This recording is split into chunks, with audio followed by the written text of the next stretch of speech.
नमस्कार सोनमडे टिप्स को आपण मानकु बहुत बहुत स्वागत। आज वीडियो रे मु आपनको कहिबी कि जने गर्भवती महिलांकर गोटे भूल पई तांको गर्भरे बढुतबा शिशुर विकास ठीक से हेई पारेनी। तो आपण निहाती भाबरे जानिबा को चाहूतबे कि से भूलटी कोन जोटा कि आपण होय तो सबुदिन करूथै पारंती, जहार प्रभाव आपनको गर्भरे बढुतबा शिशु ऊपर पड़िबो, जोटा कि शिशुर विकास रे बाधा सृष्टि करिवो। तो चलंतु आमी सेही विषय रे कथा हबा। तो प्रेग्नेंट महिला माने तांको प्रेगनेंसी समय रे जो भूलटा करंती सेटा होउची भूल पोजिशन ने सोइबा, माने ठीक पोजिशन ने जदि से सोउ नथिबे ताले सेइटा तांको पई बहुत बड़ भूल।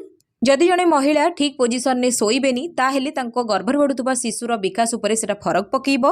गर्भरे बढुतबा शिशु पाखरे ठीक परिमाण ने ऑक्सीजन पहुंची परिबनी, ता पाखरे ब्लड सप्लाई मध्ये ठीक से पहुंची परिबनी एवं आपण जहा खाउथुबे तार मध्ये सप्लाई छुआ पाखरे ठीक से हेई परिबनी एवं सब जो न्यूट्रिशन है जोटा आप सब खाऊंती जहाँ भी करूँ से सब जिनस भी छुआ पाखे पहुँची पारनी। जदि ए सब जिनस छुआ को जदि ठीक मात्रा न मिल ताहेले गर्भरे बढुतबा शिशुर विकास केमती हम। सेमती जदि आम कहवा छुआर विकास अधारू बंद भी हो पारे। बहुत प्रेग्नेंट महिला पाखे एमती देखा मिलता है कि गर्भरे छुआ ठीक से बढ़ेनी, तार वेट कम थाए, एमती बहुत किसी लक्षण आम देखा पाई था। तो छुआर ग्रोथ न होबार कारणटा कोठी ना कोठी महिलांकर सोइबा उपरे डिपेंड करे। तो आप बिल्कुल भी डरतुनि, कहीं मुझे कहबी कि आपड़ जदि से भूल करुँच से भूल एबेठारु तो बिल्कुल भी करेंगे, कहीं मुझे आपण पाखे पूरा क्लीयर करदेवी कि प्रेगनेंसी टाइम रे जड़े महिला को केमती सोइबार अच्छी आउ केमती सी सोइबेनी। जड़े महिला जितेबाला प्रेग्नेंट होती प्रथम मासरू 3 मास पर्यंत सी जेकोसी पोजिशन में भी सोईपारे, से किसी भी प्रोब्लेम ना, केवल पेटेकी जदि न सोबे ताहले सेटा बहुत भल रहिबो।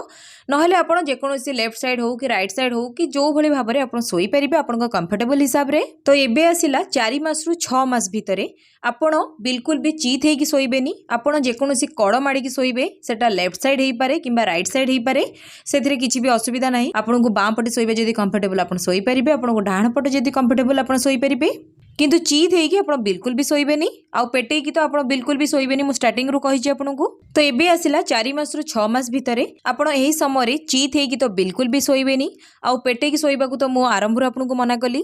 तो आप बाँ साइड सोईपारे नहले डाण साइड सोईपारे, आपको जोड़ा कंफर्टेबल लगिबो, किंतु चेष्टा करिवे जेमती सब बेले आपण बाँ कड़ माड़ी सोईबे, सेटा आपन पई बहुत भल रहिबो। जदि आपण सोईबाकू जेतले जाउचंती बाँ पट माड़ी सोउचंती एवं सोईबा परे आपणकर जदि साइडटा चेंज हो जाउची, माने आपण डाण पटको हो जाउचंती कि चीत होगी सोई जाउचंती, ताहेले आपणकर जेतेबेले निद भांगुची आपण देखुचंती कि मोर साइड चेंज अच्छी कि मो ठीक पोजिशन ने सोईनी, ताहेले आपण तुरंत बाँ कड़ माड़ी सोई जिबे।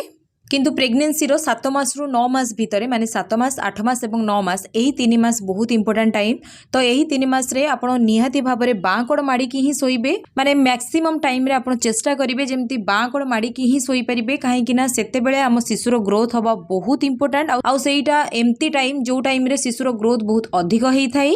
बाँ कड़ माड़ी सोईले छुआ पई सेटा किछि भी प्रोब्लेम हुएनी, शिशुर ग्रोथ बहुत भल से ही पारे, छुआ पाखरे अम्लजान ठीक मात्रा रे पहुँची पारे, ता पाखरे रक्त जो सप्लाईटा सेटा मध्य भल से ही पारे एवं सबु पोषक तत्व आपण पाखरु छुआ पाखु ठीक मात्रा रे जाई पारे एवं ए सब जिंस ठीक रहिले छुआर विकास मध्य बहुत भल से ही पारिबो।